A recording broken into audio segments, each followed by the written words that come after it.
Buen día, Pablo, Silvia, ya lo habíamos hablado aquí con el doctor, estamos hablando de Daniel Feierstein, sociólogo, por supuesto él, investigador, también por supuesto miembro de distintas organizaciones que se dan a esta tarea, la difícil tarea, Pablo, Silvia, de entender lo que nos pasa en medio de lo que nos está pasando, es decir, a medida que vamos avanzando y aprendiendo con esta pandemia y la cuarentena y todo lo que tenga que ver con este nuevo sistema planetario en el cual todos estamos imbuidos, empezar a entender las lógicas que se producen y reproducen, como por ejemplo la negación, doctor, que usted hablaba, ya lo hemos dicho, pero ahora tomado desde el punto de vista ya del balance. Ya tenemos 7 meses de gimnasia, en lo bueno y en lo malo.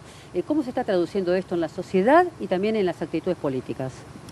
Y yo creo que hay una disputa permanente y que es crucial entre la posibilidad del cuidado y la lógica de la negación, ¿sí? ¿Qué implica la lógica de la negación? No hacerle lugar a este cambio de nuestra realidad que estamos viviendo, no hacerle lugar a comprender que nuestra vida cotidiana no puede ser como era en febrero del 2020, sea que necesitemos cierres más estrictos, sea que tengamos momentos de apertura, ¿sí? Poder comprender esa diferencia que implica hacer carne todo un conjunto de medidas de cuidado, ¿no? Me parece que estamos dando cada uno de nosotros adentro de nosotros mismos esa disputa, ¿no? Estamos hablando desde lugares de responsabilidad o por lo menos de toma de decisiones. Por ejemplo, lo que nos cabe a nosotros, ¿no?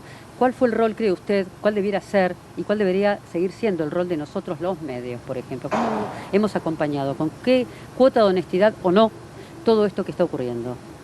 Yo creo que hoy el rol fundamental de los medios, o uno de los roles fundamentales, es hacerse cargo de su propia angustia. Cada uno de los periodistas, cada uno de los miembros de los medios, poder hacerse cargo de lo que le está pasando para no transferirlo de mala manera a la audiencia, ¿no? Me parece que uno de los mayores riesgos es que si uno no trabaja lo que le pasa, cuando uno está en un medio, eso que le pasa irradia a toda su audiencia y entonces uno puede irradiar el hartazgo, el enojo, de alguna manera la angustia, y eso es muy negativo socialmente, ¿no? ¿Cómo se puede tomar entonces en materia de políticas para llevar adelante? Usted decía que debe primero saberse qué es lo que ocurre cuando los distintos gobiernos, no solamente de Argentina, estamos hablando del planeta entero, decían, bueno, ya no sabemos qué hacer con un sector que se revela sistemáticamente a los cuidados, que se revela sistemáticamente al cuidado colectivo, sabiendo que influye decididamente en la balanza de contagios.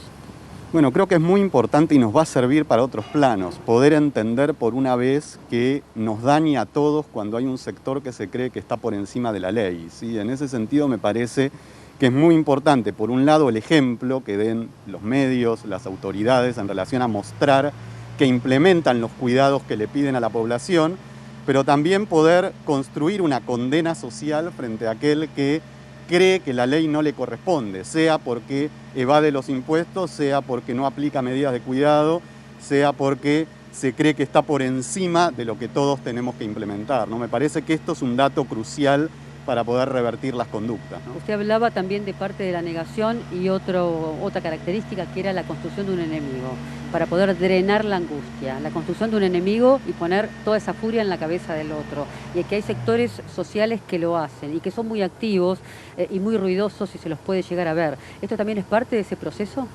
Yo diría que es el mayor riesgo del momento actual, ¿no? O sea, como estamos... ¿Es el mayor riesgo? Yo creo que sí, porque estamos en un momento donde la negación es bastante fuerte y esa negación tiende a articularse con formas de proyección cuando no se resuelve, ¿sí? Esa negación puede tender a buscar algún responsable para proyectar en ese responsable nuestra angustia, nuestro resentimiento, nuestro enojo, y creo que eso es lo que hay que trabajar con mayor cuidado, en lo que hay que incidir para que no se den esas formas de proyección, ¿no? Usted me decía que desde el campo de las ciencias sociales, que son muy plásticas y se van adaptando a medida que la humanidad va pasando por las cosas que estamos atravesando, nosotros también los argentinos inmersos en eso, debemos ir aprendiendo algo. ¿Qué han aprendido, qué hemos aprendido, qué ha aprendido de la sociología, la antropología, la psicología? Yo creo que es un gran desafío para la psicología entender nuestra psiquis en estos momentos, ¿no?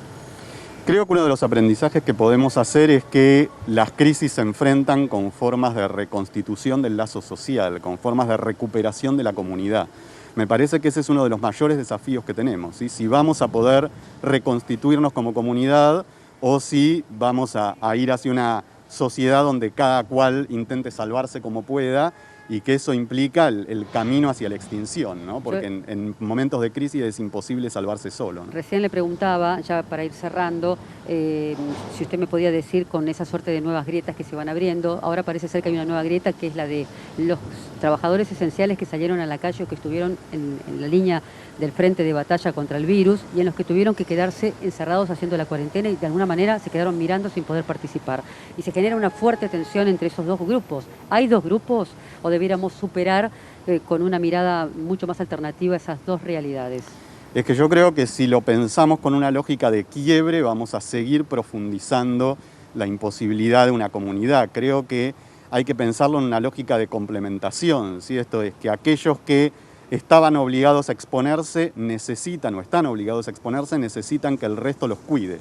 Y la forma de cuidarlos es lograr que esa gente que se expone sea el menor número posible, porque de esa manera es más fácil que se inmunice, digamos, ¿no? Y me parece que en ese sentido pensar, complementar nuestros esfuerzos es la forma de poder superar esta situación en lugar de seguir creando como divisiones y grietas entre distintos sectores. Gracias. La palabra de Daniel Feierstein. Recordemos que es el doctor en Ciencias Sociales de la UBA y también dirige el Centro de Estudios sobre Genocidio de una universidad muy importante. Tiene que ver entonces con los análisis que se hacen desde el terreno de la sociología, que también se cruza mucho, lo decíamos con el doctor, con la psicología en materia de lo que estamos atravesando, no solamente todos los argentinos, sino toda la sociedad humana a nivel planetario con esta pandemia que se ha cernido sobre toda la humanidad.